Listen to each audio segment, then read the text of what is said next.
الله الرحمن الرحیم بینەرانی بەڕێز و خۆشەویست سەلام و ڕەحمەت و بەرەکەتی خوای گەورە میهرەبانتان لەسەر بێت. بەڕێزان خۆشحاڵین کە جارێکی تر لاڵقەیەکی نوێی بەرنامەی میراتگران بە ئێوەی بەڕێز و خۆشەویست گەشتینەوە.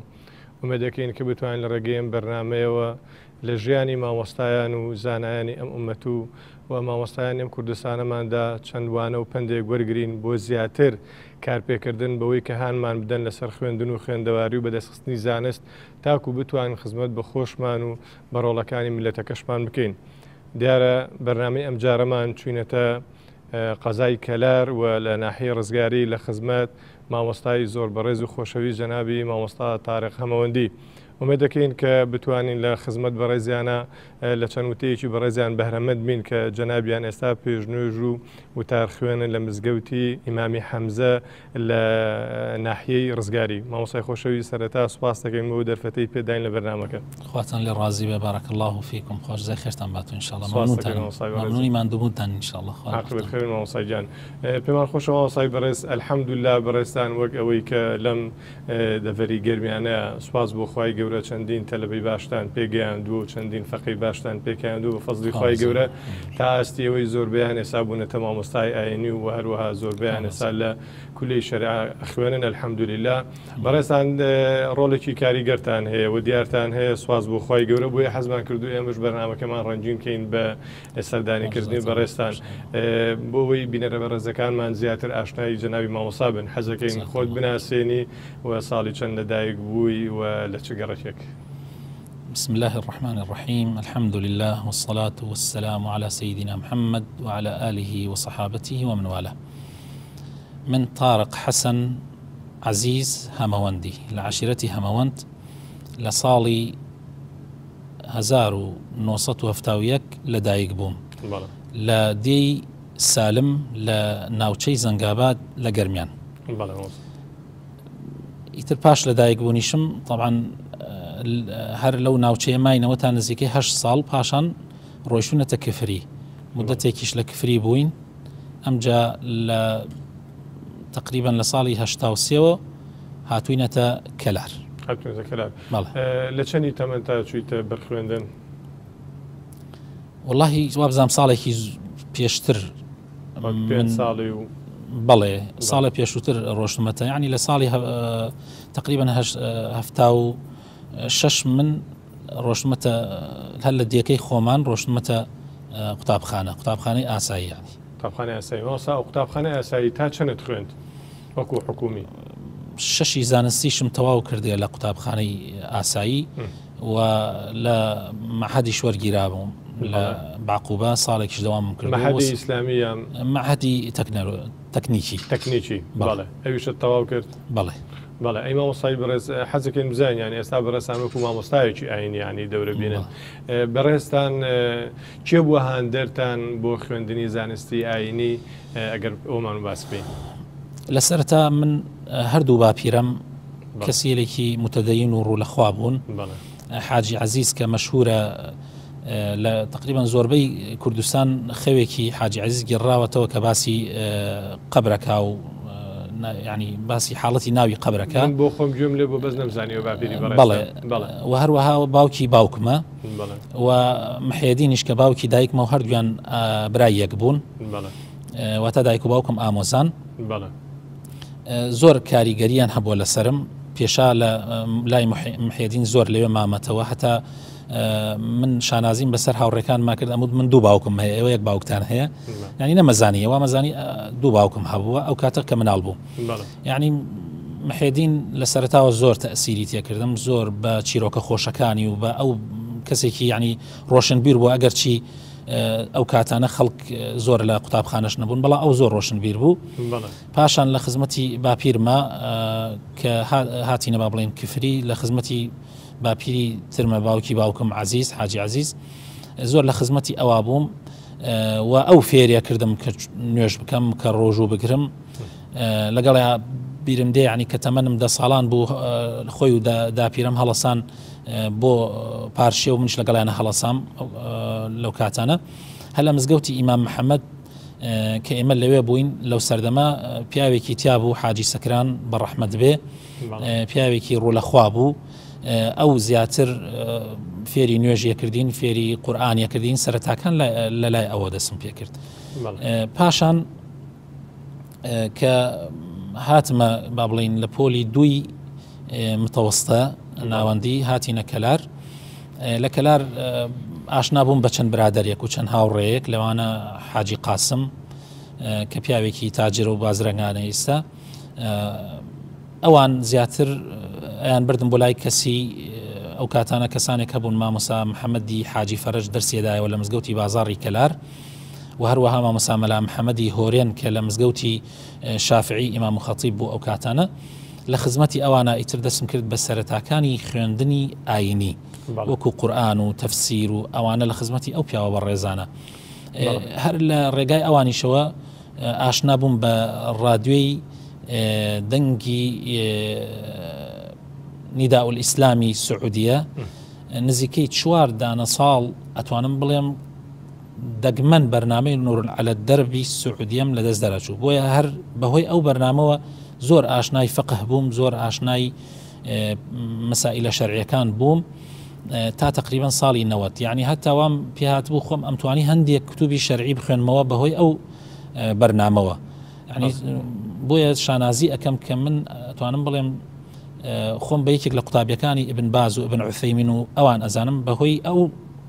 بەرنامەوە بەردەوامی 4 ساڵ گوێگرتن لەو بەرنامەیە بالفعل زۆر کاریگەری لەسرم هەبوو لە مەعهەدیش و هەروەها ئەتوانم بڵێم لە پۆلی 6ەوە ڕەفیقی هاوڕێتیم هەبوو لەگەڵ بنەماڵەی ماڵ مامۆستا دلێر گەرمیانیە بە تایبەتی مامۆستا دلێر خۆی پێکەوە تەلەبە بووین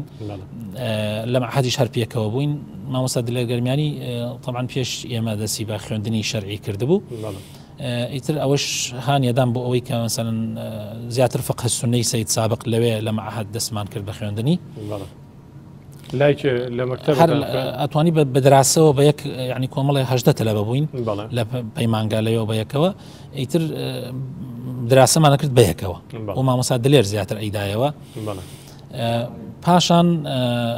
لە ساڵی یعنی با بڵین دوای ڕەوەکەی کە خەڵکی انتفاضە با بڵین و خەڵک ڕەوی کرد بۆ ئێران لەوێ لە ئۆردگای گردەنەوە لەوێ ئێمە کۆمەڵە گەنجی بوون بەیەکەوە ڕوو لە خوا بووین ئەلەوێ مزگەوتێکمان دروست کرد لە چەند داوامان کرد لەو مەسئولی ئەو ئۆردگایە لەوێ مزگەوتێکمان دروست کرد کە خەڵ لەوێ جمع و جەماعەتی تیا بکە لەو مزگەوتەیە ئاشنا بووین بە مامۆستا مەلا کەریم مامۆستا مەلا کەریمی حاجیلەر مامۆستا مەلا کەریم مزگەوتی شافعی و مامۆستا مەلا ساڵحی باقوبەرە و چەند مامۆستایەکی تری بەڕێز وەکو مامۆستا دکتۆر عیماد کە مامۆستا ئێستا جێگری پرۆفیسۆرە لە زانکۆی گەرمیان و چەندین مامۆستای بەڕێز لەوێ بە خزمەتیان گەیشتین و هەر لەوێش ئاشنا بووم بە دکتۆر محەممەد ئەحمەد کە ئێمە بە کاک محەممەدی سەیسایق ناومانە بەرد ئەو کاتە ئاشنا بووم بۆ خزمەتی ئەو پیاوانە ئەوان زیاتر ئەتوانم بڵێم هاندەر بوون بۆ ئەوەی ئێمە دەستکەین بە خوێندنی علومی شەرعی مامۆستا خوێندنی علومی شەرعی یەکەم جار لای کێ دەستت پێ کرد مامۆستای بەڕێزم وەک ڕسمی وەک فەقێتی یعنی تر لەسەر منهەجێکی بچین لە 92 لە لای مامۆستا عەبدولقادر لەگەڵ 18 فەقیترا سەرەتا دەستمان پێکرد لەوە بەم سەرەتاکانی فەقێتی لە کوردستانە ینی فەقێتی تازە لەوێ لەو ساڵە دەستی پێکرد لە نەسر دەستمان پێکرد من هەر لەبەر خاتر من تازە ژنم گواست بووە ژیانی هاوسەرایەتم پێکهێنابوو لە ڕێگای دکتۆر محەممەدەوە لە نزیکی ماڵی خۆیان خانوویەکی بۆ گرتم ئەلەوێ سەرەتاکەمان دەست پێ کرد الحەمدوللا زۆر بەگەرم و گۆڕیش 5 تەلەبەی با بڵین قوتابی کەلاری بووین ئەو کاتە مامۆستا مەلا حەسەن کەلاری مامۆستا مەلا شکور مامۆستا مەلا عادل مامۆستا مەلا خەلیل ئیبراهیم دەستمان پێ کرد مدەیەک لای ئەو ماینەوە و پاشان گەڕاینەوە لە هەر بەردەوام بین لەسەر خوێندن لە کەلار لە کەلارە ئەو علومە شەرعیە کە ئیدامەت پێدا دوای مامۆستا مەلا عەبدولقادر دوای لای چیتر تەواوت کرد تا گەشتیتە ئەوەی کە ئیجازەی مەلایەتی وەرگری لە خزمەتی مامۆستا مەلا مەدرسەکەمان لە مامۆستا مەلا کەریمی حاجیلەر ئەو سەرپەرشتیە کرد هەروەها لەو مامۆسانیش لەوێ کە دەرسیانەدا مامۆسا مەلا ساڵحی باقوبەرە، مامۆسا مەلا فەرەجی ڕزواری، مامۆسا مەلا عەزیزێکیش هەبوو لە هەڵەبجەوە ئەهات لەوێم بەیناوبین ئەهات دەرسێداینەوە. لە خزمەتی ئەوانە ئەتوانم بڵێم زۆرینەی علومە شەرعیەکانمان تەواو کرد. پاشان کە ئەحداسەکانی ساڵی کۆتایەکەی 1993 و 1994 ئەو ئەحداسانەی کە ڕوویدا وای کرد هەندێک ڕابوەستین. پاشان من هاتمەوە خزمەتی مامۆسا مەلا ڕەوفی حەیدەری کە ئەو کاتە مفتی گەرمیان بوو، لە خزمەتی ئەوە خوێندنم تەواو کرد و هەر لە خزمەتی ئەویشە لە کۆتایی ساڵی 96 ئیجازەی مەلایەتی وەرگرت. هاتە علومە شەرعیەکان هەمووی خوێن وەکو فقێیەتی؟ بەڵێ، ئەوەی کە لەو منهەجانە بوو ئەو کاتانەی کە منهەجی فقێتی بڵێ. بەڵێ مامۆستاگیان، من حەزەکەم ئینشاڵڵا دوای ناوبڕێک دێنەوە خزمەتت بۆ تەواوکردنی ئەو بابەتەی کاتێککە بوویتە ئیمام و خەتیب بوو لە چ مزگەوتێکەوە دەست پێ کردو ئەو فەقییانەی کە پێت گەیاندوون ئینشاءڵڵا. بەڵێ بینانی بڕێز ئینشاءڵڵا دوای ناوبڕنگ لەگەڵمان بندینەوە خزمەتان لە خزمەت جەنابی مامۆستا تارێق ئەمەوەندیە بۆ ئومێدە ئینشاءڵڵا جێی سوود بێ بە مولامان و تەکشیرنەکانی لەگەڵمان بن.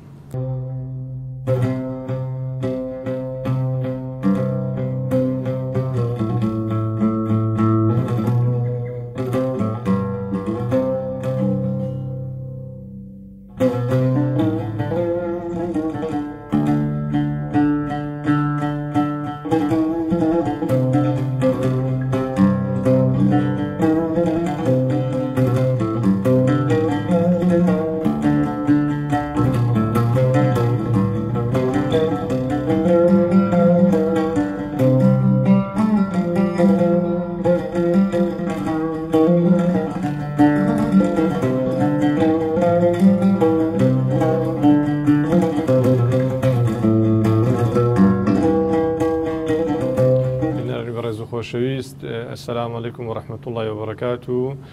أشينو خدمة جنابي مامۆستا تارێق ئەمەوەندی. مامۆستا گیان بەڕێستان ئیجازەی مەلایەتیتان وەرگرت لە ساڵی 1990 96 کۆتایی 96 ئیتر لە 97 دەستم کرد بە تدریس، ئەتوانی بڵێ بە تدریس و بە خوتبەدان. بەڵێ، تۆ لە ساڵی چەندەوە دەست کردو بە ئیمامەتی؟ ئیمامەتی بالضبط کاتێ ئێمە فەقێ بووین لە قۆناغێکمان بڕی بوو لە فەقێتیە، مزگەوتێکمان دروست کرد لە کەلار مزگەوتی تیانە بوو. ئەو کاتە چەند مزگەوتێک هەبوو، خانوویەکی ماڵی باپیرم هەبوو بە یارمەتی وە تەشجیعکردنی دکتۆر محەممەد و مامۆستا محەممەدی حاجی فەرەج ئەو خانووەمان کڕی و کردمان بە مزگەوت لا یزال ئێستا مزگەوتی مسلیمە لە کەلار.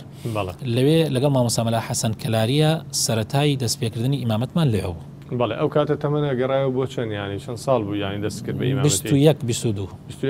ساڵ هینی ئەو قافیشمان وەرگرت بوو لەو کاتە حسبەتەن لیلا دەستمان. بەڵێ، کەی بوویتە خەتیب وتار بێش؟ لە 97 دەستم کرد بە وتاردان لە مزگەوتی تەقوا. مامۆستا ئەو وتارەی لە 97 داوتە لەگەڵ ئەم وتارەی ئێستادا هەستەکەی ینی گۆڕانکاری زۆری پێوە دیارە، ئەو واقعی ئەو سەردەمە شتێک بۆ واقعی ئێستا شتێکی زۆر جیاوازی هەیە. ئێستا تۆ لە وتارەکان تا حەزەکەی زۆر تیشک خەیتە سەر چ بوابرێت؟ زیاتر بواری ئەخلاقی، بواری ڕۆشت و ئاکارەکان کە هەستەکەم نەقسێکی گەورەیە لە مسلمانانە. ئەو کاتە ئێمە گرنگیمان بە بواری عەقیدەیی و فقهی ئەدا، بەهۆی ئەوە خەڵک لەو کاتە ئاشنایە کەم بوو بە بواری عەقیدە و فقه. بەڵام ئێستا هەستەکەم ئەو بوارانە لەناو خەڵکە ئاشنایەکی زۆری هەیە، بەڵام بواری ئەخلاقی مسلمانان تایە ئەگەر هەشیان بێ ئاشنایی، بەڵام هەستەکەین زەعیفە یانی. واتە هەستەکەی ئێستا زەرورەتە لەو ڕوانگەیەوە باز بکرێ بواری ئاکارەکان بە باشی شێزانم زۆربەی مسلمانان زۆربەی داعی و بانخواز و ئیمام و خەتیبەکان گرنگی بەو بوارە بدەن. بەڵێ مامۆستا گیان، مامۆستا وەکو محازەرە بەدەر لە وتاری هەینی هیچ محازەرەیەک دێ لە مزگەوتە ینی محازەڕی عام بێ بۆ برایان و خوشکان و؟ بەڵێ، ینی هەر لەو کاتەوە کە ئێمە ئیمامەتیمان کردووە لە مزگەوتی مسلیمەوە کە دەیەها و سەدەها تەلەبەمان هەبووە لەخوا بەزیاد بێەوە محازەراتمان بەردەوامە، ئەتوانم بڵێم پچڕانی نەبووە محازەراتمان الحەمدولillah لە تا ئەم سات و وەختە الحەمدولillah دوێنێ ئێوارە محازەرەمان هەبوو لە مزگەوتەی کە تایە دانیشتوین. لەخوا بەزیاد محازەرات و دەرس و دروستمان بەردەوامە. مامۆستا بەڕێز وەکو فەقێ بەڕێستان فەقێتان هەبووە؟ لە مزگەوتی تەقوا فەقی ڕسمیمان هەبوو، لەوێ دەستمان کرد بە دەرزدانەوە بە ڕسمی. پێشووتریش هەر تەلەبەمان هەبووە، ینی بۆ نمونە مامۆستا سامانی برام و مامۆستا زمناکۆ و چەند تەلەبەیەکی تر بە فەقێتی لە ماڵا دەرسیان منەدایەوە بەڵام لە مزگەوتە بەڕسمی لە 98ەوە من فەقێم هەبووە بەڵێ لەو فەقیانە مەسەلەن کە لەو کاتە فەقێ بوون لە لای ئێمە مامۆستا ئارام تاڵەبانی مامۆستا حوسێن کە ئێستا لە ساڵح ئاغایە و مامۆستا عەبدولغەفور و چەند مامۆستایەکی کەش کە ئێستا لەخوا بەزیابی هەمویان ینی ئیمام و خەتیب و مامۆستای لێ هاتوون لە زۆربەی مزگەوتە گرنگەکانی شاری کەلات. ئەو دەرسانەی بەڕستت ئەدوتەوە بە فەقەکان چی بوون کامانە بوون زیاتر حەستە کرد تۆ چوانەیە گوڵیتەوە؟ ئێمە تقریبا علومە شەرعیەکانمان بەعام ئەدایەوە بەڵام من خۆم اختصاصی سەرەکیم لە فقه و لە عەقیدەیە بەڵام علومە شەرعیەکانی کەشمان ئەدایەوە بە پێی پێویست ئەگەر مامۆسای پێویستمان نەبوایە مەجبور خۆمان هەڵەساین بە دانەوەی سەرف نەحو ئەو دەرس هێنانی کەش بەڵام زیاتر خۆم ئەگەر مامۆسای تر هەبوایە لە بوارەکانی کەیە اختصاصم لە عەقیدە و لە فقهایە زیاتریش فقه مامۆستا لە فقه وەکو ئەمە پرسیارێکی ئەگەر شەرعیش بێ زۆر حەزەکەی یعنی فقی کێ جێبەجێ بکەی یعنی تۆ ئێستا وەکو وەڵی ئێمە دیارە لە عێراقا زۆر بەڵێن مەزهەبی ئیمامی شافعیە کە ئێستا ئەو ترێزانە لە کوردستان شافعی لەو دیش حەنەفی لەکوێ حەنەفیە یعنی تقریبا لە خوار و بەڵێ لە جنوبا حەنەفیە پێت باشە ینی بەڕاستی هەر لەسەر ئەم نەمەتە بمێنێتەوە یاخود وەکۆڵە ئیسفادە لە هەموو مەزاهیب بکرێ بەدەر لەو چوارەی تریژ ینی بەڕاستی من قەناعەتم سوود لە هەمووی وەربگیرێ بەڵام ینی بە ڕۆشنبیریەک و تێگەیشتنێکی سەردەمیانە ینی نەک زەربی ئەم زەربی سفری ئەو بکایان مەسەن هەندێک کەس بەهۆی فقهی مقارنەوە کە ئێستا هەیە ینی فقەکانی تروازی لێبێنرێ ینی فقهی هەر چوار مەزهەبەکەەوە بگرە مەزاهیبەکانی کەش کە تەدوین نەکراوە و ئێستا ڕسمینی لە وڵاتی ئیسلامە بناسرێن بە ڕسمی ئەو فقانە هەمووی سەروەتی فقهی ئێمن هەمووی پێویستە مسلمانان سوودیان لێوە بگرن بەڵام من خۆم بۆ خۆم متأثرم بە ئیمامی شەوکانی زیاتر هەستەکەم ینی کراوەترە ئەگەرچی ئیمامی شەوکانی لە نزیکترین فقه هاتوانی بڵێ لە ئیمامی شافعیەوە زۆر جوانە ینی توانم بڵێم فقی ئیمامی شافعی بە هەندێک ینی هەندێ وەکو بڵێ دەستکاری بکرێ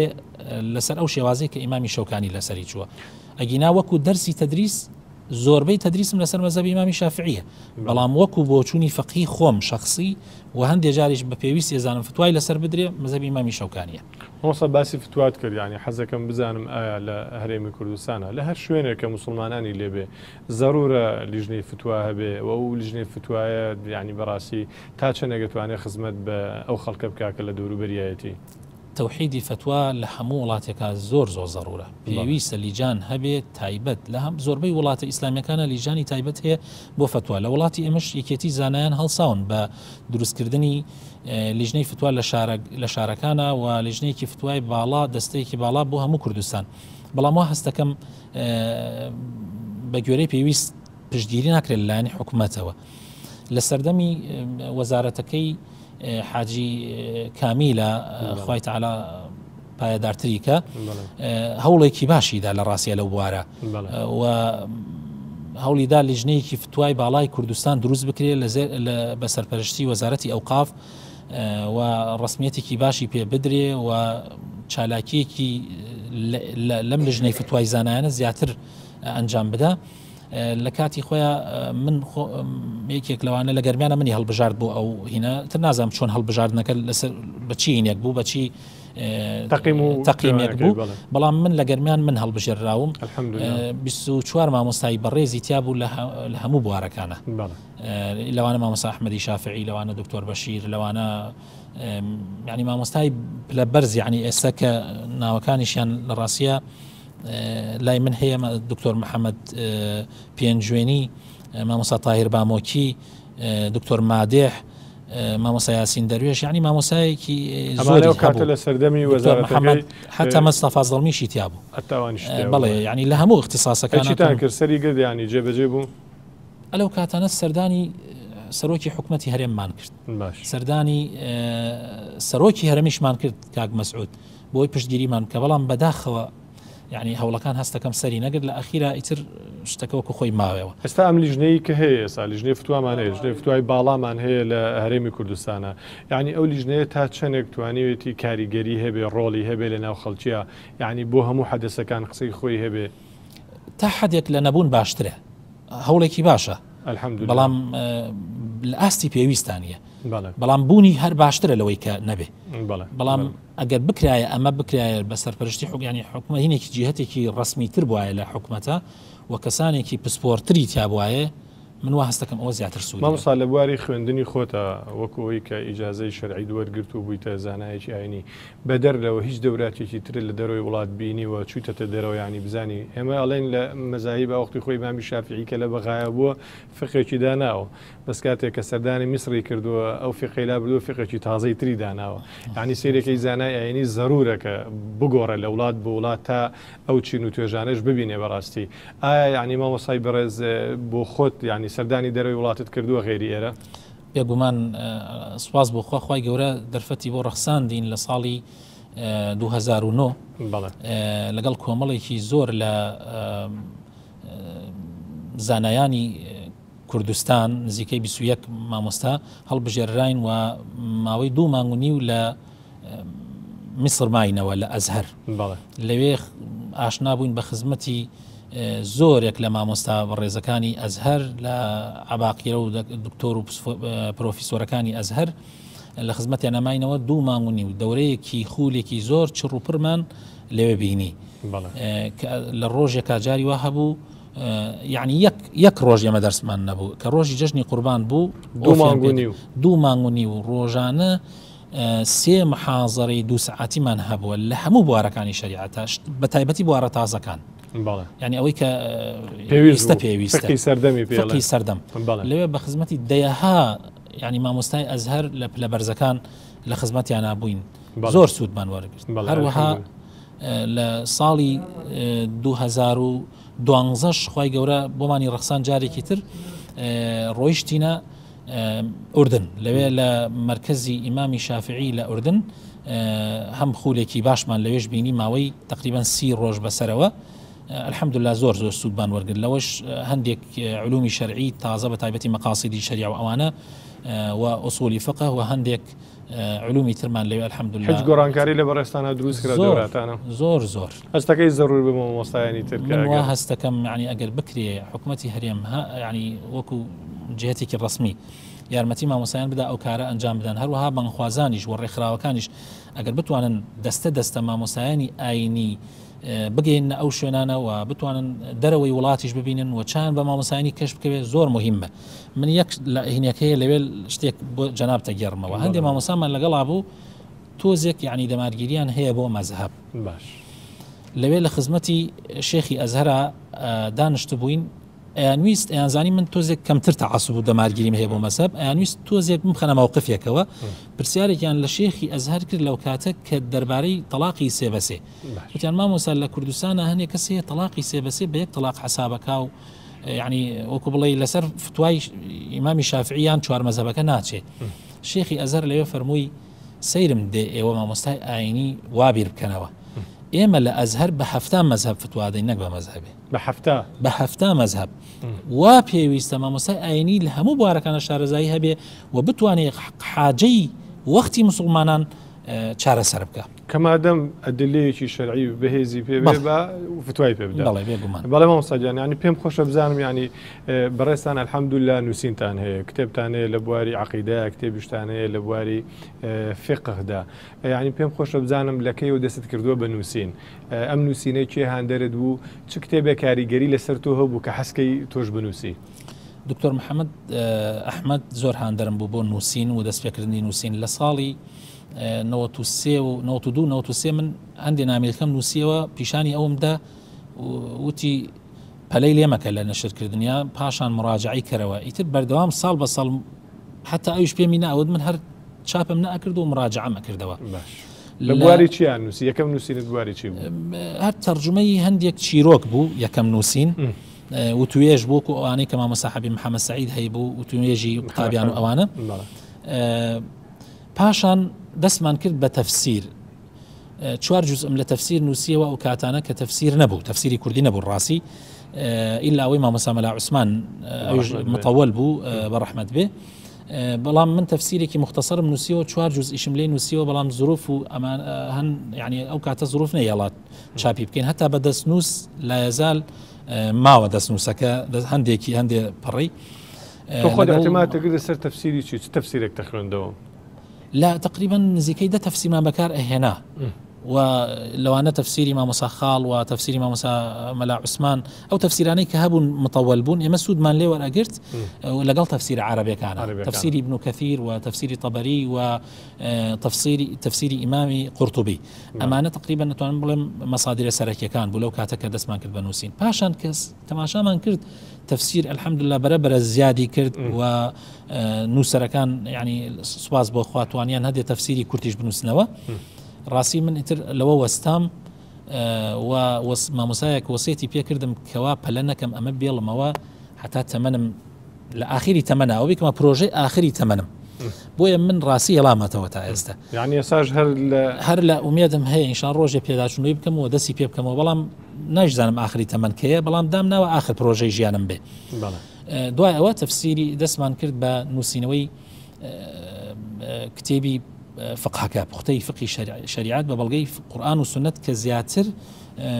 مەذهبی ئیمامی شەوکانیە و سوودیشم لە کتێبەکانی کەش وەرگرتووە ئەوە ئێستا زۆر منتەشیرە لە کوردستانە بەڵاوە لە ساڵی 2000ش دەستم کرد بە نووسینەوەی پوختەی بیرروباوەڕ و عەقیدە بە بەڵگەی قورئان و فەرموودە کە وا هەستەکەم یعنی لە عەقیدە ولو بوارانەی عقیدە تا ئێستا کتێبی کوردی و تەسەوری خۆم لەو کاتە بە تایبەتی نەبوو الحەمدولله توانیم ینی لە دوو مجەلەدا ئێستا چاپی تازەش کراوەتەوە زۆر بە سوودە ظاهیر ئینشاء الله بۆ خوێنەری کورد هەستەکەم بە سوود بێ بە تایبەتی لەو ینی لەو بابەتانی کە لەسەری چوین لەو کاتە ڕۆژەی تر دێ ئێستا بۆ نووسینیانی جگە لەوەش نامیلکەی کەمانیش هەیە و نووسینی کەشمان هەیە و بە تایبەتی پرۆژەیەکم بەدەستەوە بوو کە هەڵبژاردەی بوخاری و مسلیم وەکو هەڵبژاردە بەڵێ ئەوەی کە متفقون عەلەیهیە دەست پێ بکەم نزیکەی 500 حەدیثم لە ڕاستیە لێ نووسیەوە بەڵام لە کوتوپڕێکە کۆمپیوتەرەکەم خراپ بوو و ئەوەم لە دەست چوو بەڵام نزیکەی توانیمان 100 و چەند حەدیثێکی بگەڕینەوە ئەو پرۆژەیەکی داهاتوە بە ئیزنی خوای پەروەردگار نیەتم هەیە ئینشاء الله وەکو پرۆژەیەک ئینشاءالله دەستی پێ بکەمەوە دەست پێ بگێتەوە ئینشاءالله مامۆستا بەنیازنی خوێندنی ئەکادمی تەواوکەی یانی وەکو ماستەر وەکو دکتۆرا پشتیوە ئێستا لەم کاتەیە بۆم ڕێککەوت لە کاتی خۆیان چەند جارێ بۆ ماستەرەکە بەڵام بەهۆی زروفەوە من مدیری لە کفری ئەعدادیەکمان لە ساڵی 2008 بە زەرورمان زانی مەدرسەیەکی ئاینی لە گەرمیانە نەبوو ئەو کاتە بە یارمەتی مامۆستا شێخ محەممەدی شاکە لەو کاتە وەزیری ئەوقاف بوو یارمەتی داین کە ئەو مەدرسەیە بکەینەوە الحەمدولله زۆر بەسوود بوو دەیەها تەلەبە لەخوا بەزیابە تەلەبەی ئێمەی ئەو مەدرسە هەتا مەدرسەکە لە ئەوقاف ڕۆشتە سەر پەروەردە دەیەها تەلەبەمان الحەمدولله ئێستا لە زانکۆکانە بەهۆی ئەو مەدرسەیەوە من نەمتوانی بەڕاستی بڕۆم ئەوە هۆکاری یەکەم بوو هۆکارێکی تریش هەبوو کە من مناڵەکانم چواریان لە ڕاستیە نابیست و ناگۆن ئیتر بەهۆی ئەو کەم ئەندامی ئەوانەوە من ناچار بووم بە شوێنیان بکەوم بۆ سلێمانی و بۆ شوێنەکانی کە بۆ ئەو شوێنانی کە مەدرسەیەک هەبێ بۆ ئەوان سوودی هەبێ قسمەتەکە ئاوا بوو نەمتوانی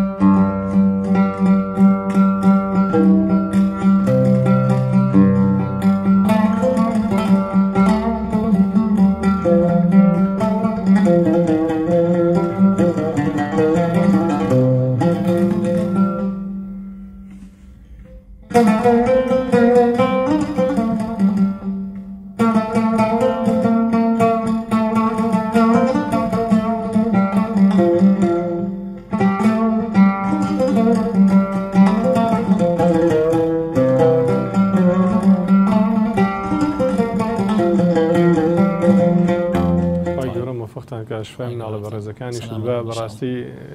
کارێکی قورسە و خوای گەورە ئینشاءالله حکمەتی خۆی هەیە و خوای گەورە موفقتان کە ئینشاءالله مۆساگیان ئێستا لەم مزگەوتەیە ینی بەڕێستان فەقێتان هیچ ماوە وەکو فەقێ لەسەر منهەج علوم شەرعیەکان هەمووی بچێن ئێستا نیمانە بەڵام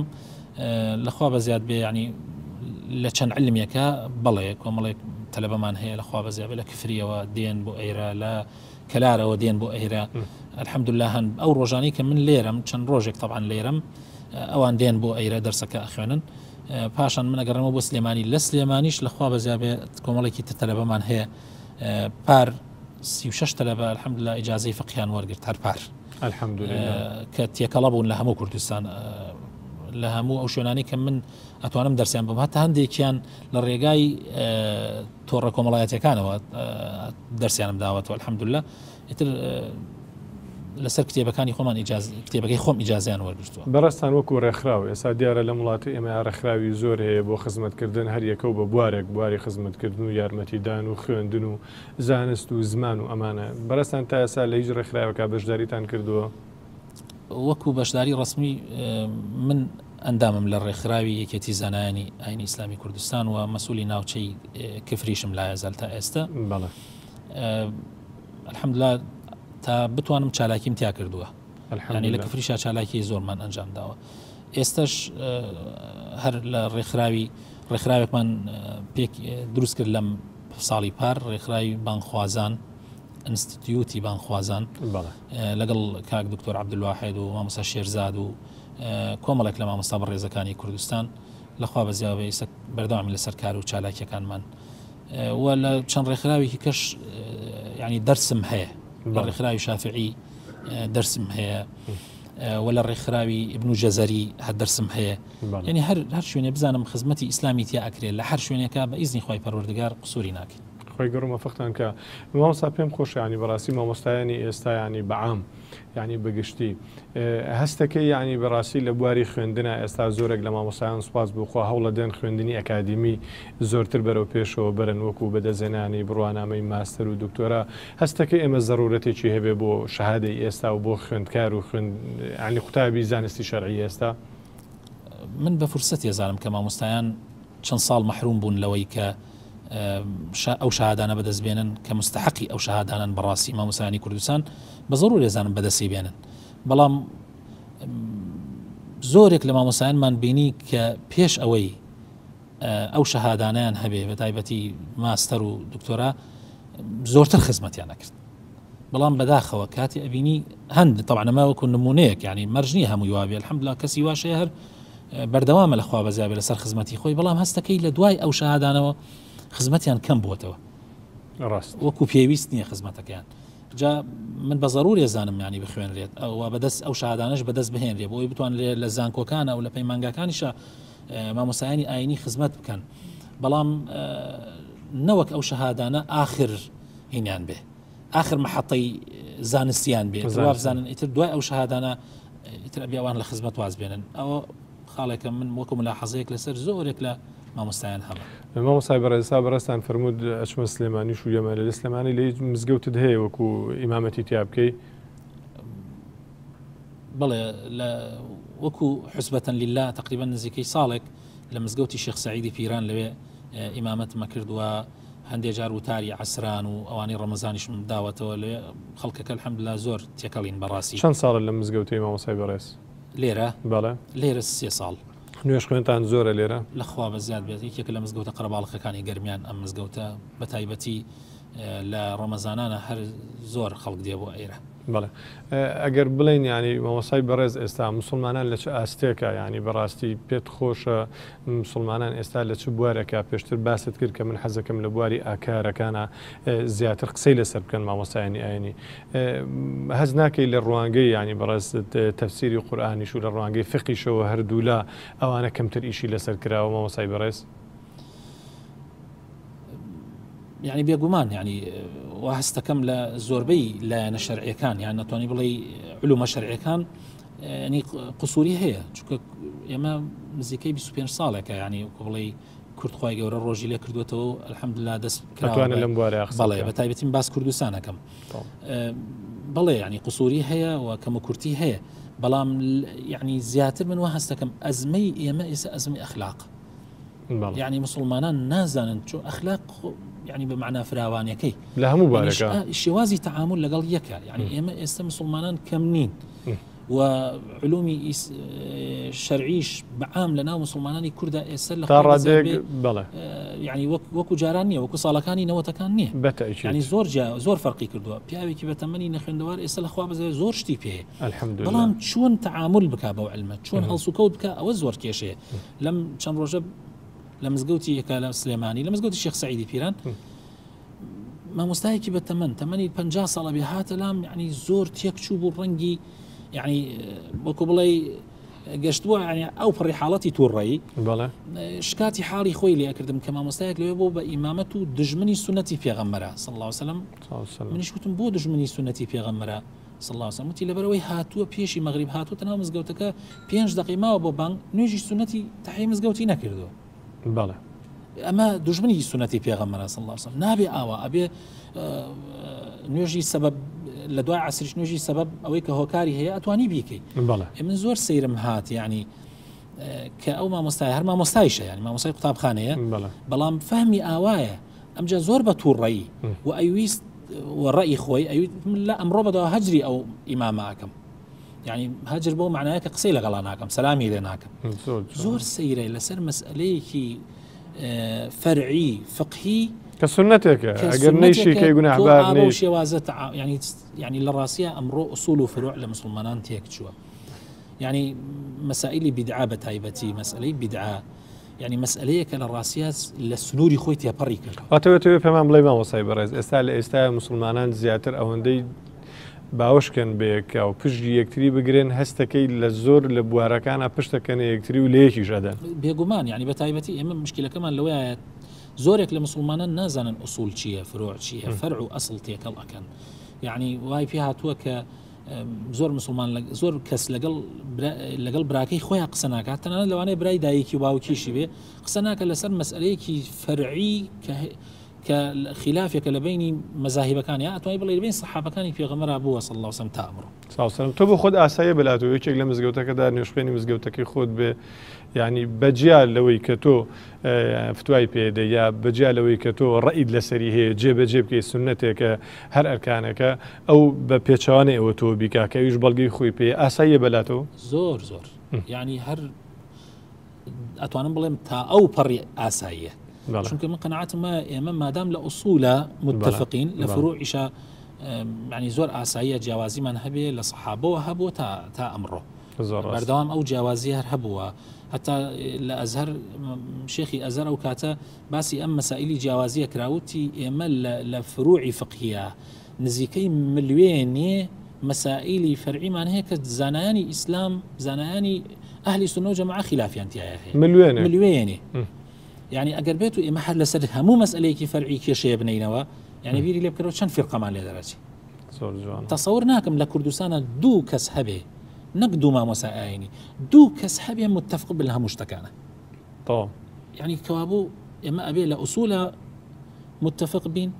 لە فروعیشا کێشەی نییە ئەگەر جیاوازیشمان ئەگەر جیاوازیشمان نەگاتە دڵمان پێمان خۆشەوە مەسای بەڕێزیانی ئەگەر شتێک ئێمە لێمان نەپرسی بێتی خۆت حەز بکەی ینی باسیکەی بە زەڕوری بزانی لە حیاتی خۆتا وەکو ئەوەی کە ئێستا وەکو مامۆستایەکی ئاینی تەعامولەکەی لەگەڵ دەوروبەرەکەتە ئەگەر شتێک مابێ خۆت پێت خۆش بێ بمان باسکە ینی پێمان خۆش من قەناعەتم وایە کە بە قەناعەتی خۆم پێویستە ئەو کەسەی کە ڕێبازی علومی شەرعی ئەگرێتە بەر ینی حەزەکات لە بواری علومی شەرعیە شارەزایی هەبێ هەنگاو بنا بەرەو بێ بە زانایەک ئەبێ بزانێت کە هەروە ئاسان نییە مەڵکو جاری وا هەیە ژیان زۆر قورسە بە تایبەتی نەبوونی و نەداری ڕۆکاتە هەر لەوانەیە ئیمتحانێکی خوایی بێ زۆربەی زانایان زۆربەی ئەوانەی کە ڕێگای زانستیان گرتە بەر لە پێشە فەقیر حاڵ بوون نەبوونیان بینیوە ناڕەحەتیان بینیوە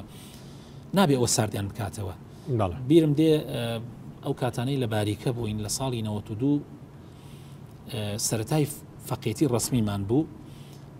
حاڵمان زۆر خراپ بوو ینی لایەنی اقتصادی زۆر وەزعمان خراپ بوو خێزانم ڕۆژێک هاتمەوە وتی نە ئاردمان هەیە نە نەوتیشمانە و کاتە بە ساجنانمان ئەکرد لەوێ نە نەوتیشمان هەیە هێنی پێ بکەن و هەندێک شتی تریشی وت باش ئیتر ڕاستی منیش هیچ لە گیرفانمانە بوو حقیقەت حاڵم زۆر خراپ بوو نەمەزانی چی بکەم هاتم بۆ بازار بەناو بازار ڕاسوورمە خوارد و هیچم ینی هیچشم نەبوو ینی پارەم پێ نەبوو بکڕم